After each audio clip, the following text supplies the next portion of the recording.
Hello Math Explorers. I'm Jameen, and I'm beyond excited to kick off our mathematical journey with the very first episode of Algebraic Adventures and Beyond. In this video, we will break down the concept of vectors into bite-sized pieces. Before we dive into a mathematical representation, let's first understand the need of a vector through a real-life example. Suppose you are standing at point A, and you want to reach point B. You can readily see that in order to reach point B, you must walk rightward by certain distance, and then upward by some another distance. Now instead of this, if you walked along other directions, then you may end at some other point which is not B. This implies that direction is a crucial factor in this example. Now, there are multiple paths that you can take to go from A to B. For example, this curved path, or this one, or perhaps this complex-looking one. Or maybe this simplest-looking path, a straight line. To keep things simple, let's consider the motion along this straight line. To quantify the positions of points A and B, let's overlay a Cartesian coordinate system such that the vertical axis is y-axis, and the horizontal axis is x-axis.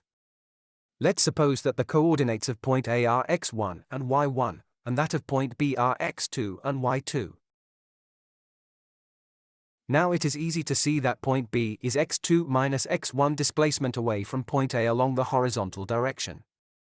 Because of the definition of Cartesian coordinate system, if x2 minus x1 is positive, the displacement is rightward. If it is negative, then the displacement is leftward. And if x1 and x2 are equal, then there is no displacement along the horizontal direction. Similarly, y2 minus y1 represents the displacement along vertical direction. And since the horizontal and vertical directions are mutually perpendicular, the imaginary triangle thus formed is a right-angled triangle.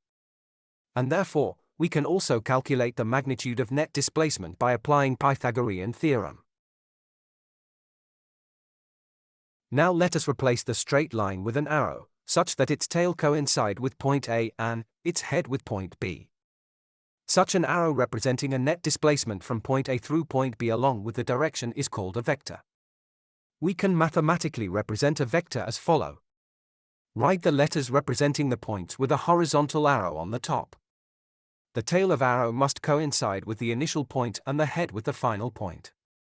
Algebraically, this is equivalent to final coordinates minus the initial coordinates. For example, the x-coordinate of vector AB is final x-coordinate minus the initial x-coordinate. Moreover, because we can calculate both x and y coordinates, we can also calculate the length of the vector AB. Finally, we can say that a vector is a mathematical object that has both a magnitude and a direction. Here is another example of a vector quantity. Suppose we want to rotate the gear in a clockwise direction, or suppose we want to translate a block rightward.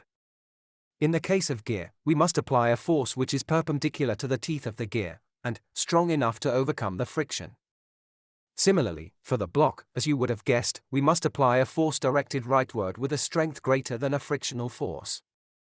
This demonstration shows that force is also a vector quantity. And there you have it, Math Explorers.